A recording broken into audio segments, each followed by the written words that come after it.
Hello, good morning, guys, and this is Coding with Gautam. And guys, today we will be doing the level The Spy Among Us. So names can help reveal the truth. We're going to be using array indexes, array length, accessing properties, return statements, strings, and variables. So let's dive in.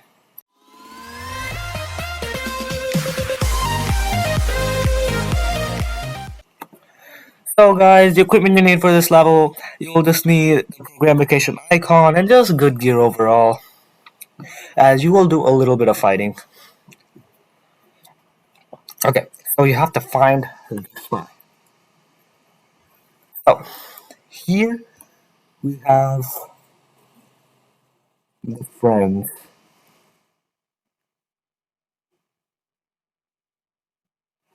So where we have all the friends, we got so many friends, but this person's actually a spy, as we see in the end.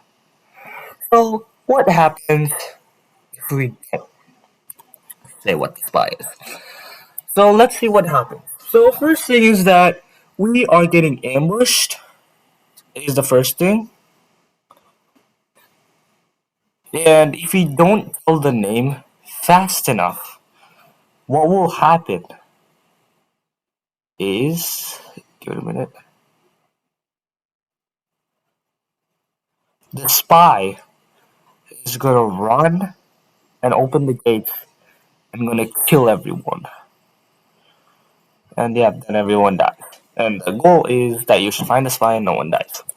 So what we have to do is kill the spy before he actually gets uh, enemies through the door. How do we do that? We're going to use the letter in word function. So basically these days we've been working with lots of strings, and strings are really important for normal applications and in real world Python applications. So this function checks for an array. So the string is just an array. For example, we have the string, let's say, peers. If we loop through the string, we get PIERS. So like in an array, if we loop through each and every component of a string, we're going to get each and every letter. So using this in mind, this level becomes a bit more easier. So what we do is we do for I in range length of word. Remember the one thing, we have to use range, as we're not going to do a normal for loop for I in word. We're going to loop and then use array indexing. So just to recap, range, it basically takes 0 to the number we specify, range of 0 to length of word, which is, for example, we have peers, it's 5. So we have 0, 1, 2, 3, 4, 5, and we loop through. P is 0, I is 1, E is 2, R is 3, and S is 4. So just remember, we start with 0, not with 1, so this can get some people off, but just remember that. If a character is equal to a letter, return true. If the letter isn't in the word, return false.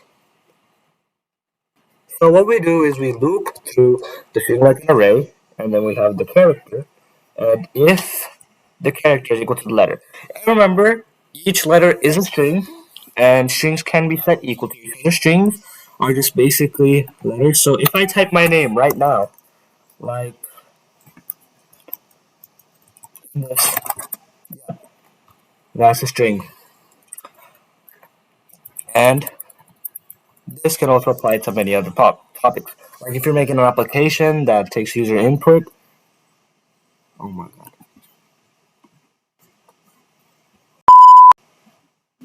Yep, so we're back. So what I was saying that if we have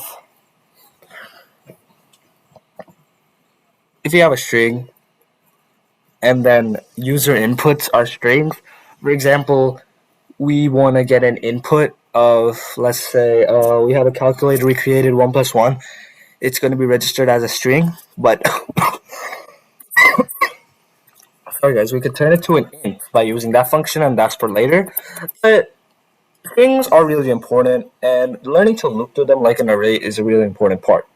So now that we understood the functions, we just go to spy letter, friends equals here.find friends, for friend and friends, friend name equals friend.id, and if letter in word, friend name and spy letter, reveal the spy, else you say is a friend. Yeah, guys, this is it. The lever Spy Among Us. We use a very important function, and we also learned that strings are almost like arrays. And we loop through it. We can find out which is the spy letter, and then we loop through it to save the village and stop the enemy invasion. Hey guys, this is it. Spy Among Us. Thank you guys for watching. Don't forget to share and subscribe. This is Cody with Gautam, and I'll see you next time.